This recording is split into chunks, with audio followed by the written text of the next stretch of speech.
Hi quilters, I'm Shelley Robson from the Quilted Forest. It's the end of 2023 and it's time to show you my December project for our project of the month.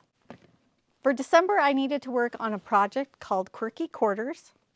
It's one of my patterns, Tiny 124, and it is based on using a fat quarter bundle, and I used this bundle from AGF. It's got really pretty colors. It's a lot of fun to make. And I made the quilt slightly different from the pattern. In the pattern, it has these kind of like hourglass shapes, but in the pattern, when I put it together, I decided I wanted to make arrows instead of the hourglass shape. So it looks a little bit different than the pattern, but it works the same. Here is my finished project.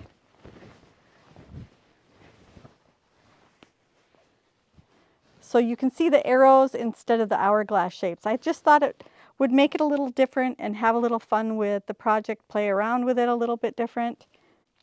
I kept the dark colors separate from the light colors so you could see those arrows.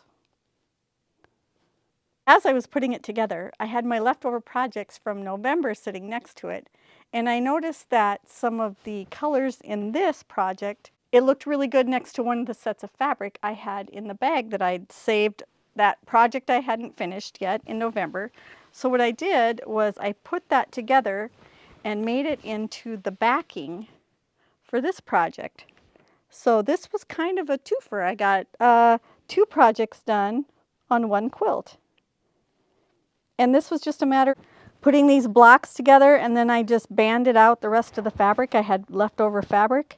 I used almost all of it up. I think I had 2 strips left, but that project is officially gone. And I have a very nice backing for this quilt. It makes it two-sided. It's always fun when you can do projects like that.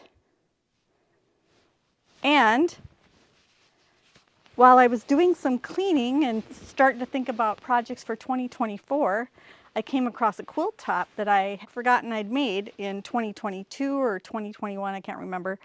And one of the other sets that were in the bag left over from November kind of matched the color tones of that quilt. So I put those together and made it a backing for this quilt top that I had made a couple years ago.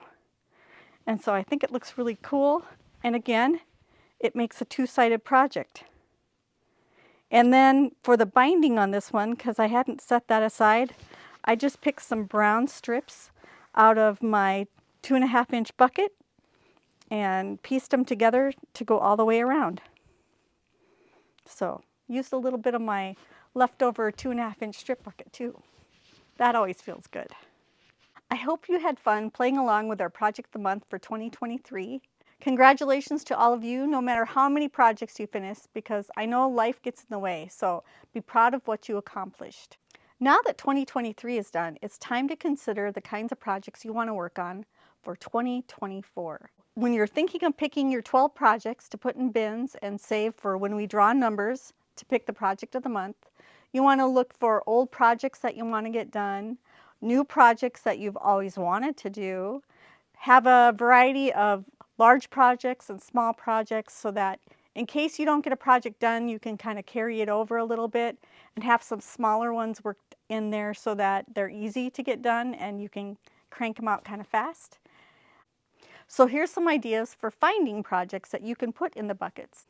Pick a book or pattern that you've wanted to do from your stash of books and patterns, or if you have a friend who quilts, have her pick one out for you. That could be a lot of fun. If you're looking for a new project you want to do, go to your local quilt shop, and the first project you see that sparks your interest, that's the one you need to do. Buy the pattern, buy the fabric, get everything you need, and put it in the bucket. Obviously, our focus for our 12 bins is going to be quilting projects, but you can use any kind of project that you want. It could be making clothes, you could do scrapbooking, any kind of crafts, painting projects, home deck projects, cooking projects, anything you want. That's what could go in your bins. And then when we pull the number, that's what you'll work on for that month.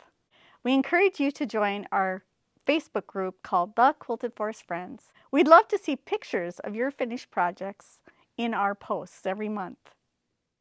Let's take a look back at our projects of 2023. I'm going to show you each of my projects at the beginning and then how they finished.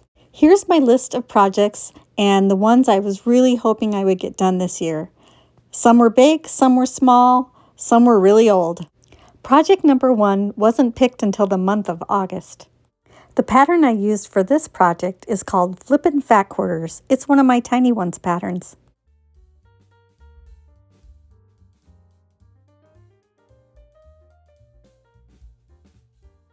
Project number 2 was picked in the month of May. Mine was a confetti cake, one of my Tiny One patterns, Tiny 46, and was made with 2 layer cakes instead of 1.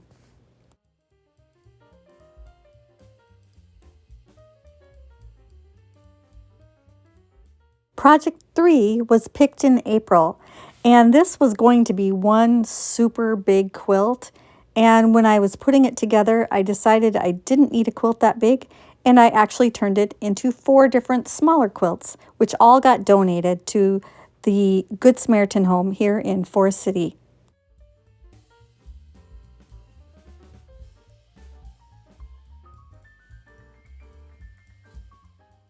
Project number 4 was picked in the month of February. Mine was some quilt pieces that I had found at a secondhand store. I think I had only paid like $35 for these, and I was able to reconfigure the pieces and make a quilt that I was proud of. I call it the Wacky Wedding Ring quilt because none of the arcs were the same, so the pieces were never going to line up. Project number 5 was the first one we did right away in January, first number picked. I was so happy to get this one done early because it was a gift for my in-laws, Dan and Vicky. Every time we go visit, I see it on their couch and I know they use it, and it makes me really happy. Project number 6 was picked in the month of March, and this was a project that I had kind of inherited from my grandmother, so I was really happy to get a chance to work on it and think about her. We picked project number 7 in June, and I was really happy for that because I had 4 pillowcases to make, so it was a nice, easy month. Project number 8 was picked for the month of October. I got the quilt top done, and then I used the leftover pieces to piece a backing and make a table runner.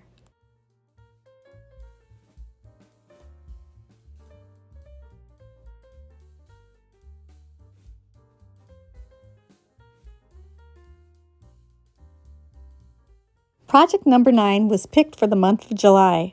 I got to sneak off to my friend Sue Ann's house to sew for an entire weekend and just have fun, and that's the only reason I got that project done.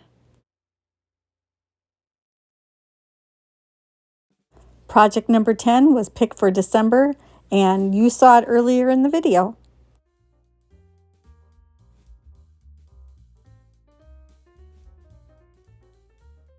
Project number 11 was finished in September. I picked this number and it was a leftover block of the month from the year before, so I was really glad to get it done. It's even been gifted as a Christmas present.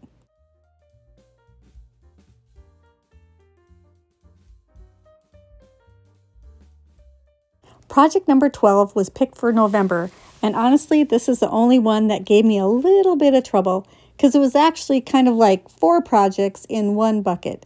But I managed to get 3 of them pieced into backings, and the last one is the only one I didn't finish. All of the pieces in the bucket were either practice pieces for stack and whack quilts or leftover pieces from stack and whack quilts.